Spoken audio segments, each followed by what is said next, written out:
The opening attack was provided by the Apache helicopters of Task Force Normandy. At 2:38 on Thursday, January 17th, they destroyed 2 early warning radars in southwest Iraq. Apaches were essential for the operation because of the need for surprise. At around midnight, 8 stealth fighters took off from Saudi Arabia and flew northeast towards Iraq. These covert warplanes, known to the Iraqis as ghosts, would be invisible to their radar until it was already too late to shoot them down. Their Paveway 3 laser-guided bombs slammed into an air defense center in southern Iraq. The destruction of air defense sites by the Apaches and Nighthawks opened up a gap in Iraq's radar coverage. This enabled F-15E and Tornado aircraft to follow. Almost simultaneously, the first flight of F-15C Eagles pushed north into Iraq in a line that acted as a net with which to catch marauding Iraqi fighter jets. The F-117 was vital for the air war. Its stealthy design freed it from fighter protection. The only other airplane, the stink bug as its pilots called it, needed was a tanker. Each F-117 carried 2 Paveway 3 laser-guided bombs. After the F-117s destroyed Iraqi air defense sites, they hit targets in Baghdad. The F-117s flew 1,271 missions during the air war, dodging 3,000 anti-aircraft guns and 60 surface-to-air missile batteries. They're also credited with the destruction of Iraqi Tu-16 bombers, allegedly preparing for a chemical attack at Iraq's Al-Taqadum Air Base.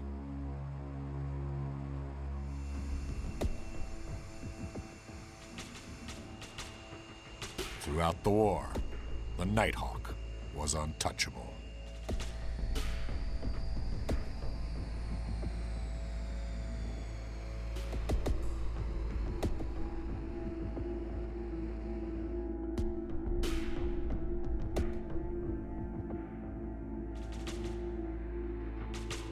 U.S. Air Force KC-135 Stratotankers and KC-10 extenders were joined by U.S. Navy Ka-6s and Marine KC-130s, together with RAF Victors and VC-10s. Tankers would play a crucial role throughout the war. They allowed coalition aircraft to reach their targets and to stay aloft for long periods, effectively becoming force multipliers. The U.S. Air Force deployed 256 Stratotanker and 46 extender aircraft during the campaign. Over 15,000 tanker sorties were flown, transferring over 110 million gallons of fuel during 46,000 refueling operations. While the stealth fighters dashed towards their targets, B-52s of the 2nd Bombardment Wing, flying from Barksdale Air Base, Louisiana, prepared to launch their AGM-86C cruise missiles.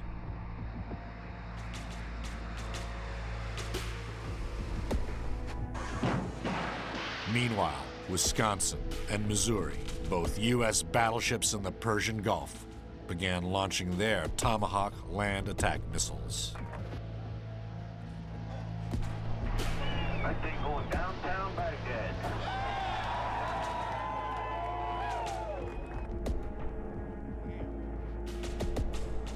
As Phase 1 of the air campaign raged, Iraqi communications were spiraling into confusion. EC-130H Compass Call aircraft flying from King Khalid International Airport jammed Iraqi communications and radar.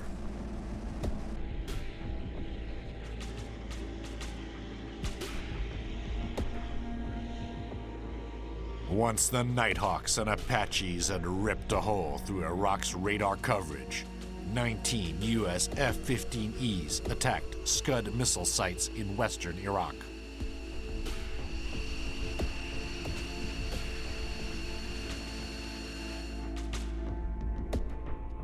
The package of Strike Eagles dropped 2,000-pound laser-guided bombs and cluster munitions on the enemy.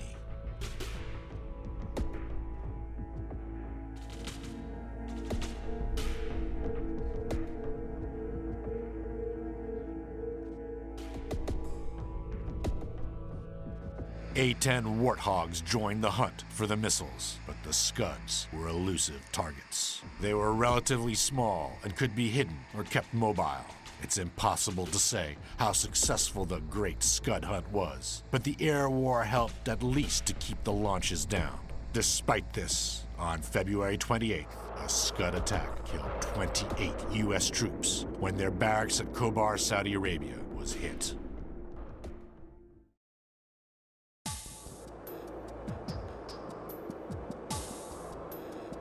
As Phase 1 got underway, Phase 2 began. The suppression of the carry system was absolutely vital. F-4G Phantoms, along with U.S. Navy A-7s, EA-6B Prowlers, and FA-18 Hornets began the SEED, or Suppression of Enemy Air Defense mission. They used their high-speed anti-radiation missiles, or HARMs, to attack Iraqi air defense radars. RC-135s monitored Iraqi early warning radar, which the coalition feared might just detect the stealth fighters. Meanwhile, Air Force EF-111s and the Navy's other EA-6Bs would detect the higher frequency radars used to guide surface-to-air missiles. When a radar was identified, it was blasted with electronic noise jamming before being destroyed by HARMs. The SEED mission was not easy.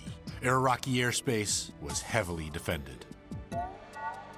But by January 23rd, General Colin Powell, U.S. Chief of Staff, had announced that the coalition had finally gained air superiority. Of the 66 Iraqi Air Force bases, only 5 were still operational. Out of the 30 main Iraqi military airfields, 25 had been severely damaged by air attack.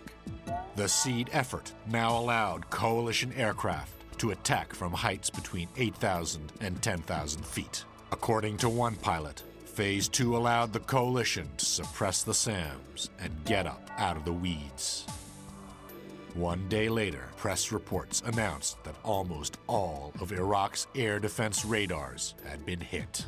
Coalition aircraft would not have been able to attack targets deep in Iraq in force until the carry system had been destroyed.